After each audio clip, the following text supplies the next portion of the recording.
Here we are, less than 2 weeks away from the NFL draft, and we're coming at you today with Lions Talk Live Mock Draft 5.5. And I'm sure after you watch this one, you're going to scratch your head. You're going to say, what the heck? You're going to say, man, could this actually be possible? And yeah, I think it is. We talked about it on Micro Mike. We've talked about it on Lions Nation Unite. In my opinion, we've been acquiring a bunch of draft picks to make some moves in the NFL draft, and let's see how that plays out today. Also, real quick before we get into the video, I do want to let you know we are going to do a live broadcast 6 p.m. to 7 p.m. roughly, April 26th, the day before the draft. We're going to do it live in Kalamazoo, Michigan. We were going to reveal the location, but we've been asked by the owners of this particular establishment not to, just because they don't think they can accommodate a bunch of people coming in. But anyways, mark it on your calendars. The night before the draft, 6 to 7 p.m., Lions Talk Live is going to do a live broadcast. Now, let's talk about Mock 5.5 and maybe just a little bit more in today's Lions Talk Live.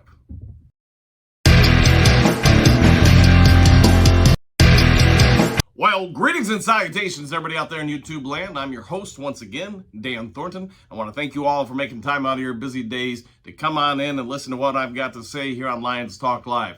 Yes, we're all getting ready for the NFL draft. We're done talking about this, that, and the other thing. We want to actually see results. But we are going to run 5.5 today, and we're going to have another video out the week prior to the draft.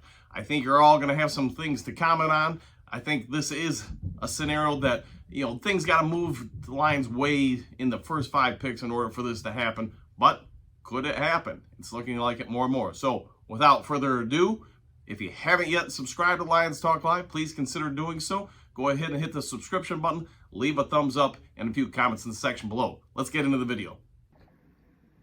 All right, everybody, let's get going with Mock Draft 5.5. And as you're already seeing on the screen, the Lions have got an ideal situation set up. The run on quarterbacks has gravely aided them, and Seattle, as you can see, did not go with Anderson. Carter, perhaps because of the red flags, they decided to go Trey Wilson, the phenomenal edge out of Texas Tech. So we got Bryce Young going 1, Stroud 2, AR-15 going to the Raiders, who we're projecting will trade up to number 3 to get Anthony Richardson. Why? Well, as we all know, Jimmy Garoppolo has got a contract, but really, after the first year and arguably even the second year, they can get out of that contract with minimal repercussions. So AR-15 is an ideal fit for him there. He can sit there, develop for a season, maybe 2, and then take over. And let's be honest, this kid, if he does develop, he is just an absolute grand slam player. Will Levis goes to the Colts. The Colts are over trying to revitalize other quarterbacks. They're going to go with him. He's got a lot of the measurables. He's got the big arm. He's got a lot of things. And yes, his stats a season ago in college weren't great. But you know what? Neither was his offensive line or the weapons around him. So was it because of his regression, or he didn't really have anybody to play with? But anyways, let's move on now to the Detroit Lions pick at number 6. All right, and there we go. You're seeing it on the big board right now. Will Anderson Jr. is coming to Detroit. Put him on the opposite side of Houston, Hutchinson, whoever it may be. The Lions need linebacker help, and they want to be able to get after other teams' quarterbacks. Anderson Jr. achieves 2 of these metrics. And what do you know? I get Brad Holmes is not a fan of drafting linebackers, but somebody like Will Anderson Jr. is a generational talent. He's going to help take Detroit's defense, I think we can all agree, to a completely different level. Think about the amount of players Detroit is accumulating on that defensive front that can simply go after the other team's QB and get after him. You're going to have Justin Fields, presumably, as one of the better quarterbacks in this division, let alone the NFC. And as we all know, if you can't stop him on the ground, it's going to be a pain. So you need more and more speed players that can get after it on D. And if you can get after Fields, you can probably bring down the majority of the other quarterbacks in the league. So Will Anderson Jr., welcome to Detroit. The Lions are cheering, and fans across the nation of the Detroit Lions are jumping up and down, beating their chest, having dreams of this fall and for the foreseeable future, him, Hutch, Houston, whoever it may be, getting after quarterbacks and smashing them. It could be reminiscent of the silver rush of the late 1970s, early 80s of the Detroit Lions. And now you're going to say we've got breaking news shortly thereafter. So let's play out this situation. Number of picks come off the board, and you're Brad Holmes. You've got 9 draft picks in this year's draft alone. As we talked about on Lions Nation Unite with Micro Mike and just other outlets, it's my opinion the Lions aren't going to be able to keep 9 draft picks on the roster this year. We're too young, we're too talented, and there's just not that many open spots. So what do you do if you're Brad Holmes? You're trying to identify specific needs with this draft. Potentially even trade back and get picks for 2024 or 5. But when pick number 10 gets on the board and you're still seeing Jalen Carter available, the temptation's too great to plug one of the few weak spots you have on this defense.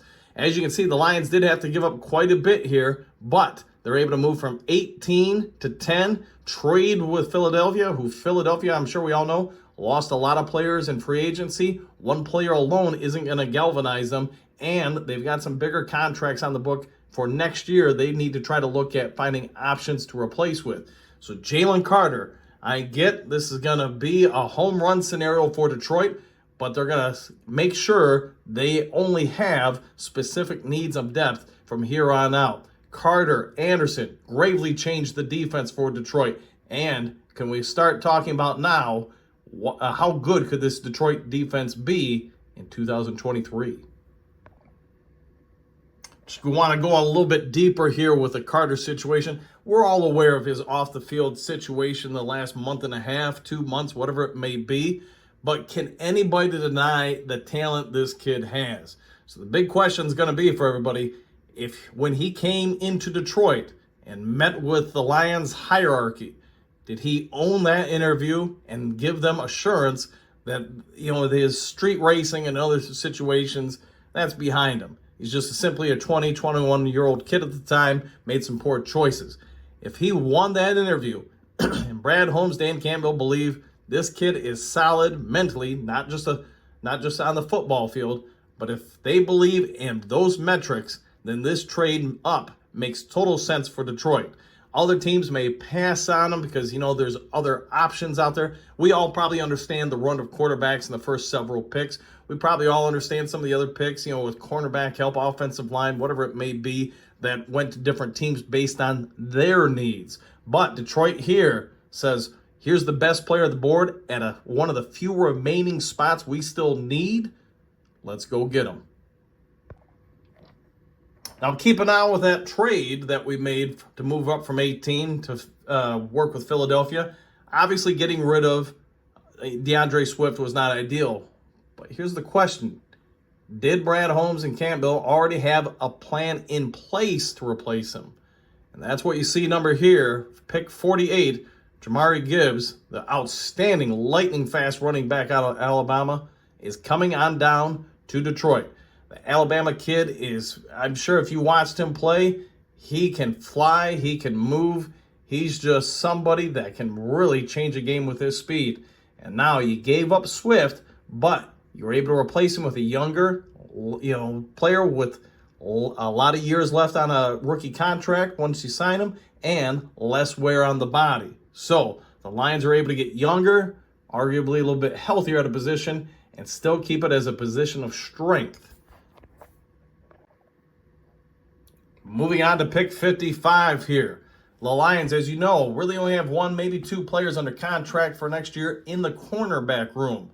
We all know that they're going to lose some players potentially a season from now, 2024, basically when some contracts are going to expire. So if I'm Brad Holmes, I'm looking to make sure we do have 2 to 3 players under contract for not this season, but the following one. And that's why Emanuel Forbes is coming to town. Not only is he perhaps one of the fastest cornerbacks in the league, but watch his flexibility, watch his hips, watch his ability to backpedal, come out of that break, and maintain contact with receivers. This kid, he's 6 foot, maybe 6'1". I get he's light. He's 180-ish pounds. But you know what? You can't teach speed, and you can't teach that type of bend and flexibility. So getting him here, adding another piece to the defensive puzzle while trying to plan for the future, makes a ton of sense. Also, if you get a chance, check out his ball hawking skills. The kid can locate the ball and he can go get it. So keep one thing in mind. When we entered this draft, the Lions had 9 picks. Yes, we gave up a lot of picks to move up from 18 to 10. But Brad Holmes gets a phone call. He has an opportunity to get the Lions back to 8 picks, potentially filling out some depth, creating some competition in a few spots. So when the San Francisco 49ers call, they want to move up 3 spots. They, at least at the 155 pick, they also move up a little bit further at 194. The Lions are able to now reacquire a pick, pushing them to 8. So at the end of the day, as long as we all believe Brad Holmes is good at evaluating and finding late round gems, which his track record suggests he does, then the Lions, in a sense, by accepting this trade, really only gave up 1 running back with an injury history and on the last year of his contract, plus 1 additional pick in order to pull off that stunning trade from 18 to 10. Lions get 3 picks. Let's see who they get. All right, pick 155. The Lions are going to add a little bit of depth and beef to that offensive line.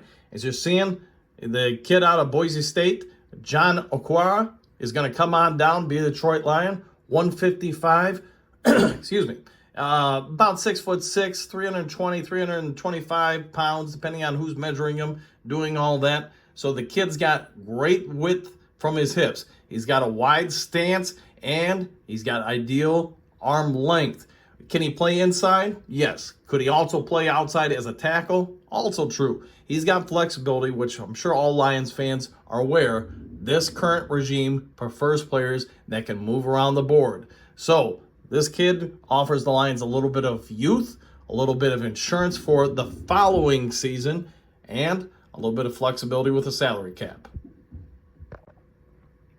All right, moving on down to 159 here. You got Dorian Williams, the linebacker, the speed linebacker. Let's be fair with that. The speed linebacker out of Tulane. Kid runs a sub 4.5. And I know a lot of Lions fans like Jack Campbell. The only knock I really have on Jack is that he runs somewhere in the neighborhood of 4.6, 4.65, which it's going to be harder for him to get sideline to sideline, especially keeping up with someone like Justin Fields, because he just simply doesn't have the speed. This kid, though, does have the speed. He's got a little less power than Campbell, a little less range as far as tackling ability, but if you believe you can take the athletics and teach the rest, then hey, for a later round pick, this kid makes a lot of sense. Probably help out on special teams. And as you can see from looking at his stats, he did have a pretty good career, season a year ago. Can he develop into a coverage linebacker who can also hit the holes and blitz quarterbacks? It looks like he's got a lot of the things you would look for in a quarterback to fill that a linebacker to fill that build. All right, got a bit of a wait here. Now you're going to move down to 247. Jason Taylor II, safety out of Oklahoma State. As we're all aware, Walker is going to probably be ready by training camp. Doesn't mean he'll be at 100%. So this is an ideal opportunity for Brad Holmes to pick up somebody that helps with the secondary and add some depth. Also, another candidate for some special teams play.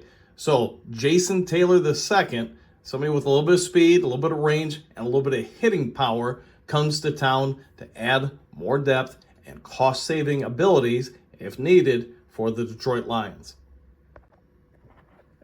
All right, the last pick on the board, and boy, Lions fans everywhere, probably in the state of Michigan, are jumping up and down.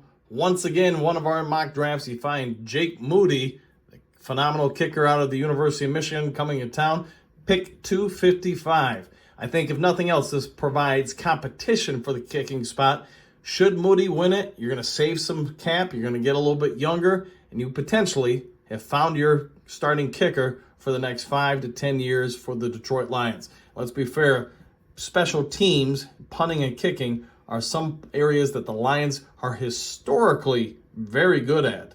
You'd have to go back to really Eddie Murray in the early 80s to find prior to him when the kicking game wasn't sound. We've been blessed to have a number of guys since then, and Jake Moody here seems to be able to help continue that trend again for potentially the next decade. Well, there you go. Mock 5.5. You know, hey, I can feel the comments coming in already with people saying this could never happen or whatever. But let's think about it. The first 4 picks, if they are all quarterbacks, then it all comes down to Seattle. If Seattle desires Wilson, as much as they've kind of alluded to, yes, this becomes highly probable. We looked at the picks after Detroit, so 7, 8, and 9. You know, if none of those guys go after Carter, which it looks like most of them are going to try to rebuild around offenses, then it all comes down to, can we trade with Philadelphia? I mean, could we trade with somebody else, maybe in number 8 or 7? Sure. We're going to have to give up more? Yes. But it does seem like this is a scenario that if the first 4 picks are all quarterbacks and Seattle does not go with Carter or Anderson, and let's remember one thing about Seattle. They've got a ton of linebackers already. That's why I think if they're going to take one of the 2, it's more than likely going to be Carter, not Anderson. But leave your thoughts in the comments section below. Also, don't forget, once again, mark it on your calendar. Lions Talk Live the night before the draft, April 26th, 6 to 7 p.m. We will be live and at a location in Greater Kalamazoo, Michigan. Hope you all enjoyed the video. Take care and enjoy your day, and we'll see you next time on Lions Talk Live.